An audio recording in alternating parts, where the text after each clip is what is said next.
Hi there, welcome to another Team Clues Battle Report. I'm here with Mark today, and we are playing another game of New 40k. So we are playing my Salamanders. I know they look red, but hey, all the best Space Marines are red. And Mark is playing, what are you playing, Mark? Young Khan with Dark Elder. Okie dokie, we are playing the Cloak and Shadows Maelstrom mission. This is our table for the day. You can see it's got a fair amount of line of sight blocking, ignore the dice trays and such. We've rolled up to see who gets which end and things. So I am deploying over there, Mark is deploying down here, and we're going to go for our armies. So I shall just swivel around to mine while I'm here. So I'm playing Salamanders, and if you're playing Salamanders, you might as well be led by Vulcan. So he's not actually leading the army because you have to take the chapter Pacific Warlord trait if you take a chapter specific special character, and I don't want him to have +1 strength. So my Librarian is my Warlord. He's got Storm of Fire, he's got Null Zone, and he's got Might of Heroes as well as Smite. We're in the elite slot. We have taken a chapter ancient who has the special chapter relic banner, which means when models nearby to him die on a 3+, they get to make a final attack or final shot. Then what have we got? Troop-wise, we've got 3 tactical squads. We have 2 plasma-wielding tactical squads. Both have plasma and combi plasma. We have 1 melter-wielding tactical squad, which is melter gun and combi melter. Then we've got a Stern Guard squad, which is here. They've got a Power Fist and 2 Heavy Flamers. We have 2 Devastator squads, which are identical. They have 1 Heavy Bolter, 1 Missile Launcher, 2 Las Cannons, and they have Armor Mortorium Cherubs. Now, I'm going to be making my own ones of those, because they appear to have to be a model now, and I sold my models on eBay, because I really don't like little cherubs in my grim darkness. So I'm going to use these 2 Servitors as Armatorium Cherubs today, until I've made my own. What else you say? We have a Rhino for a couple of attack squads to go around in.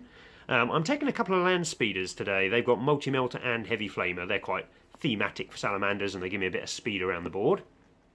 We've got an Ironclad Dread with Melter Gun, Storm Bolter. It's got the Ironclad Assault Launchers, and it's got the Seismic Hammer and Standard Close Combat Weapon. I am using a Relic Contemptor Dreadnought today, armed with double C-Beam Cannon. C-beam cannons are a strange-ass weapon. They basically have increasing strength the further away from it the target is. So at more than 48-inch range, they're strength 10, -3 AP, and do 3d3 damage. But the best thing about them is if they kill a model in a unit and there's still other models left alive, the rest of the unit suffers 2d6 strength 6 hits. So there's 2 of those mounted on that. The main drawback is you cannot move and fire those weapons. So if that bad boy moves, he can't fire them. And rounding off the list, we have a Storm Raven. It's got all the DACA on it. It's got assault cannons, heavy bolters, and hurricane bolters. And that is the army. Let's see what Mark's bringing. Right then, I'm going to start off with the Dark Elder contingent. I have a Archon. Archon's just got a Blaster and Huskblade.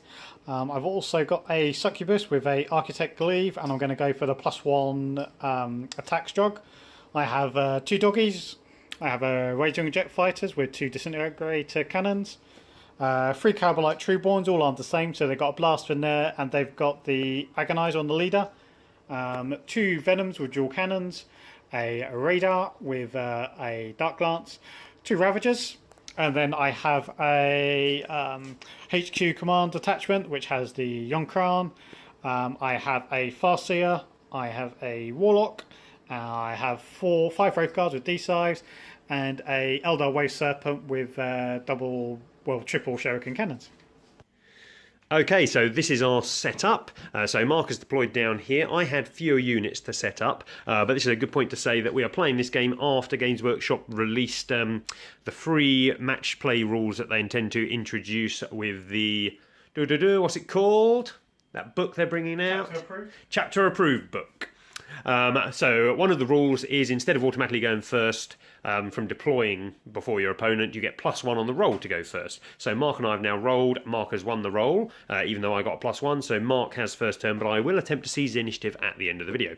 Other rules that have been introduced in that are troop units in Mark and I play it if you have a focus faction keyword. So i.e. if I have Salamanders as my faction keyword, not if I have Imperium. Nobody really knows how it's supposed to be played as yet, because obviously they didn't write the rules in as nice finicky way as we would like them. But troop units get OBSEC, so they can control objectives even if other units are there. And the other rule was flyers can never hold objective. That's not models with a fly word, it's models with a flyer battlefield role. So in this game, it's my Storm Raven and Mark's little Dark Eldar flyer there. Cannot hold objectives in any way. Okay, on to deployment. So Mark has deployed back here. He's basically hidden behind the line of sight blocking. The line of sight blocking is so important in modern 40k that you really do need to get some on the board. Down here, I haven't quite so much because I'm not as mobile as Mark. I need to make sure I've got some fire lanes. We are playing the mission where you have -1 to hit if you're shooting over 18 inches. So firepower is a bit reduced in this. So it's interesting. I haven't seen this mission before. You can spend a command point. Yeah, but it's an interesting that there is a mission that nullifies firepower a little bit because everyone's saying firepower is so relevant in the game. So I deploy back here behind this big rock in the centre, although trying to get our line of sight and mark stuff's not that easy to do because he obviously moves super fast. I've deployed in the centre here a big blob of my units. And I have my banner in the middle. Storm Raven up front there, and let's roll to seize the initiative. Okay, Mark, here we go. On a 6, it's a 4. Now, I could spend a command point to re-roll that, we think, but I'm not going to because 1 in 6 chance seems a bit of a waste. Let's see what Mark does with his turn 1. And that is the end of Aeldari turn 1. Not the best of turns. Started off really, really poorly. I used the command point to give me to ignore the minuses on the Storm Raven, and then I proceeded to fire the first Ravager at the Storm Raven. He missed with every single shot. Next Ravager looked like he's going to make up for it. Got 3 hits, including re-rolling damage. I did a real good solid chunk. I think I did about 12 wounds with that Ravager. Yeah. This guy stepped up, managed to do 1 more, but then this Dark Lance missed, all the poisons. One of them got through, but Cody used a re-roll to get through the save. This then failed to do any damage with its 2 disintegrators, and I fired missiles and devastators, and again I failed to do any damage.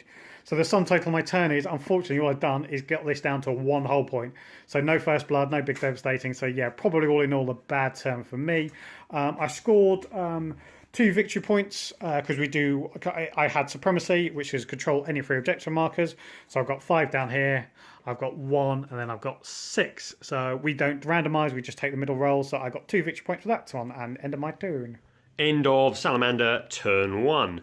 So our Storm Raven, who has been gutted onto his 1 point, moved up. So he was in range of everything because the -1 night fighting on top of his now 5+ ballistic skill was not favourite. He fired all his guns, did nothing to anything, which was not a good start, but it got a lot better.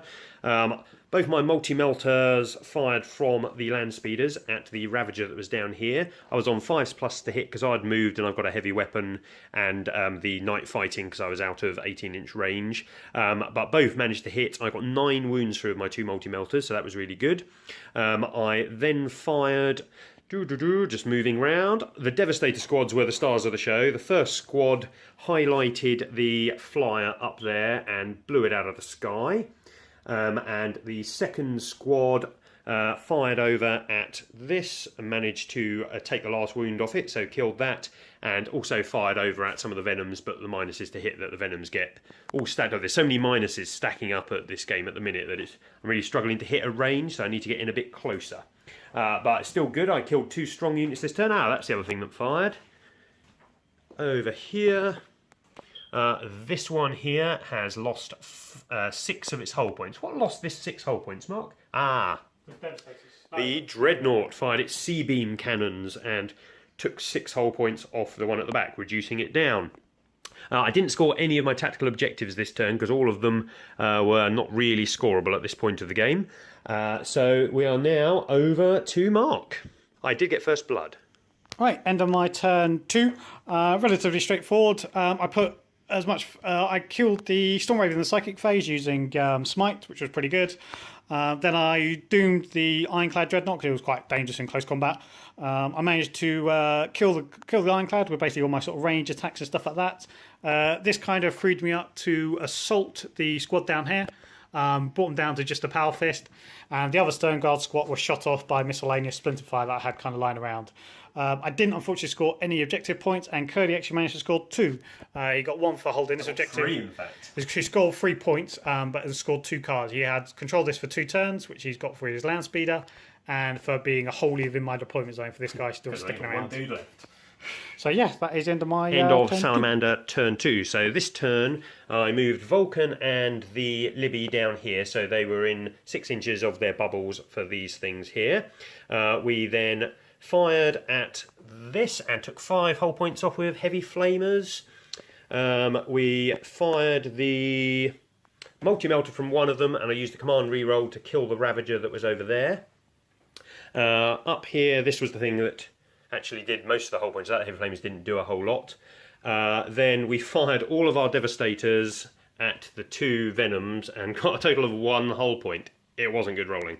It wasn't marked rolling hot, it was the minuses to hit. Venom's really good, I like them. So then we had to assault the Venom, and we killed the Venom, and then I moved Vulcan in to lock up this squad so they can't assault and charge this turn, but they're likely just going to move away.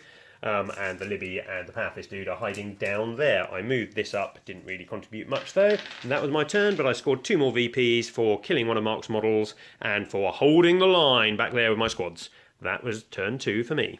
Right, end of Dark Eldar and Ynnari turn 3. Essentially all I've done is I cast Doom on this tank here. I've killed both the land speeders, a combination of shooting and assaulting from the Yunkan. I did also put some firepower down into Rhino. I've dropped him to 7 hull points. I managed to kill his Librarian, which was his Warlord, and a Power Fist Sergeant, and Vulcan's wiped out my squad in close combat. In terms of cards, I scored 1 more card for behind enemy lines. Ignore those 2, they're actually dead models.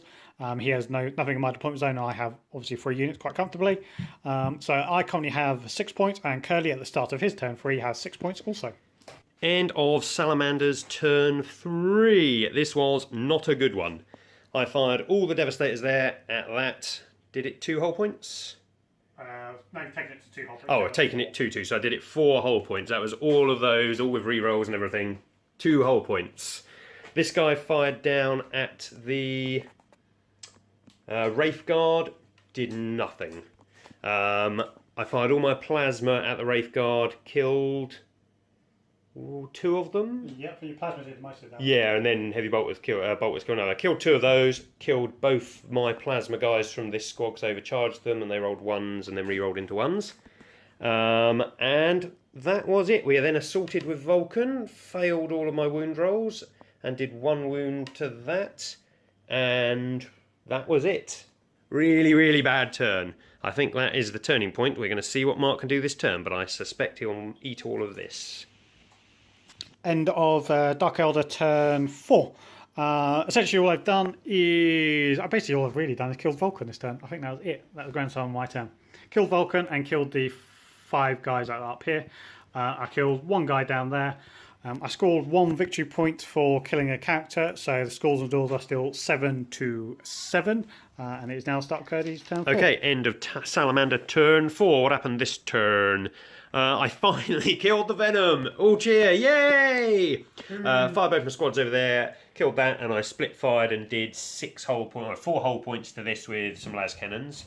The -1 to hit is still just utterly annihilating my firing. This guy up here managed to kill the 2 Wraith Guards with his explodey shooting. Then when I killed those, Mark soul bursted with your Farseer. Yeah, and cast Smite, which killed my Rhino. My Rhino then exploded, killed the Farseer and the Warlock and one of my tax squad. When they died, the Yunkan then got to have an assault phase, so he charged in, and then in the assault phase killed the remaining tax squad Marine. So he's there. A lot of death then. And that is the end of my turn. Okay, that is the end of both of our turn 5s and the end of the game. So what happened on Mark's turn? On Mark's turn, he basically moved everything down here and assaulted up at the Dreadnought. So you moved forwards to there, fired everything, didn't really do anything with firing, but you smited with the Yunkan who had got to here and did him 5 wounds with Smite. Yep. And you'd Soul Burst with the Psychic Power as well to get close. Then you managed to make the assault up, but you rolled pretty badly in assault, I felt, and put me down to 8. Put me down to 4 wounds, I think. I then backed away to hold the objective. Unfortunately, I thought this was objective 5. It's not, it's objective 2. So I didn't score that, as I could have drawn the game. So then on my turn, these guys over here opened fire and killed the Yunkan and killed most of Mark's squad over there. Ooh, leadership over there, but you're fearless now, aren't you? Yeah. And then the game has ended at that point. Mark is 9-8 ahead, so pretty close in the end. What did you think of the mission and game, Mark? I'm not sure if I do or don't like the 18 line of sight thing, but other than that, it's Maelstrom. I enjoyed it. It was good. Yeah, I think the Maelstrom seemed pretty fair. Yeah. The -1, I mean, and it's just random. It could have helped my army in a different game, but in this game, I felt really hammered my army. You have to get close to me with a big portion, so I just sat back and dealt with that and then move forward. That's it, and you getting initiative as well. I didn't use my Storm Raven, it did no wounds. My Dreadnought did no wounds. Yeah. They didn't get to do a thing just because they died before doing anything. Yeah. So that's my one problem with 40k in its current state is I'm not sure how to mitigate turn 1. I think I'd have easily won that game going first. Would have been a very more, yeah. Because my Storm Raven can kill any model really if it's on full power and just moving forwards. But I'm not sure how to mitigate that. I thought about possibly kind of like design? possibly mission design. It's just there's so much firepower you can unleash turn 1. Yeah. Like you were really unlucky not to kill the Storm Raven, but you still muted it. It was still on 1 wound, and you rolled terribly that turn 1. But other than that, I enjoyed the game. It was really good. My Devastators, you didn't really ever fire at them. I'd taken the banner, and I really wanted to try it out to see what it would do. Well, the combat is saying the thing you shoot is that they get to shoot back, but also the 18 range. Yeah. There's always a better target. Well, it took me 3 turns to kill 1 Venom with 300 points of Devastator.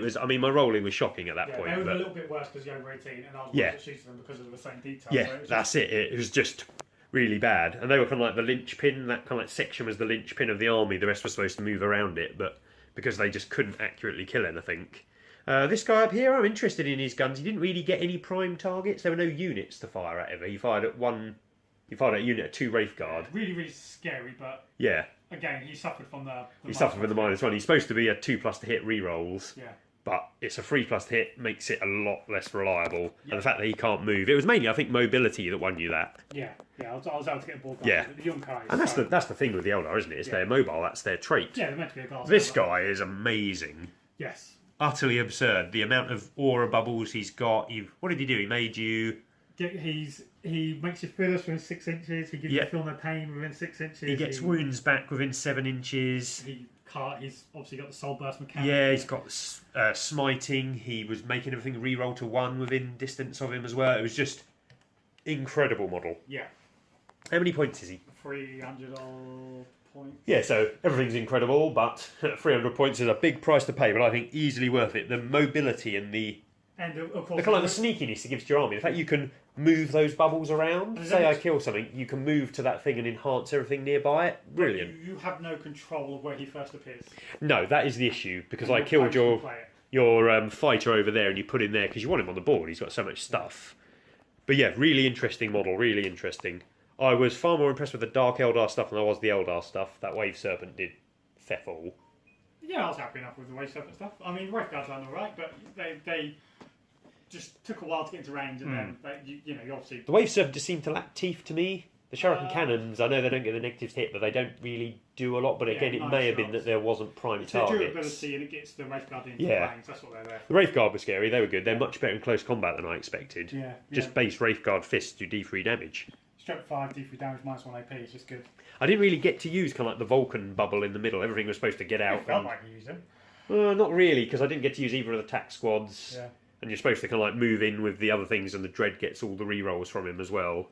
But because the Dread died and the ship died and all the stuff died in one of your turns, he didn't do a whole lot. But I still like Vulcan. I think he gets quite a lot extra for his points. I just wish I could make him the Warlord, but +1 strength is a piss poor Warlord trait. True. Storm Raven, hard to judge. Your Flyer, hard to judge. Rolled badly. Both died straight away. Other than that, any other points in your army you fancy talking about? You had your dogs. They secured an objective for the game. Yeah, they cost 20 points. Yeah. That was it. No, really, I think just kind of a lot of stuff. Like Succubus never really got out. Never really got to play. Archon never really got to play. It's hard with the character. When I was making up the army, I find it quite hard the fact that you have to buy 2 characters. Certain armies you don't really need characters. I felt they were superfluous characters. You didn't really need both of those there. I think it's the worst part of the Dark Eldar Codex. Characters, and they're not terrible. It's just they're not very good. No, it's just the Dark Eldar army doesn't really seem to. The vehicles seem to be the best thing in them, so you don't really need the bubbles from the characters. The characters don't have bubbles. None of them have bubbles. What do they do? The Succubus has got the Witch Cult bubble. Rerolls 1s and witches. That's it. Archon's got a leadership. Yeah, so. It's not an army bubble. You're right. So yeah, really. I don't like the characters there, but you need the command points for the bigger squad, don't you? Yeah, command points are really powerful. And the Yunkan and the jumping around stuff, the soul bursting mechanic, you didn't use it a lot, but you used it enough that it was good. Yep. Okay, other than that, I think that is probably the end of the video there, guys. Thanks for watching. We'll see you soon with some more battle reports.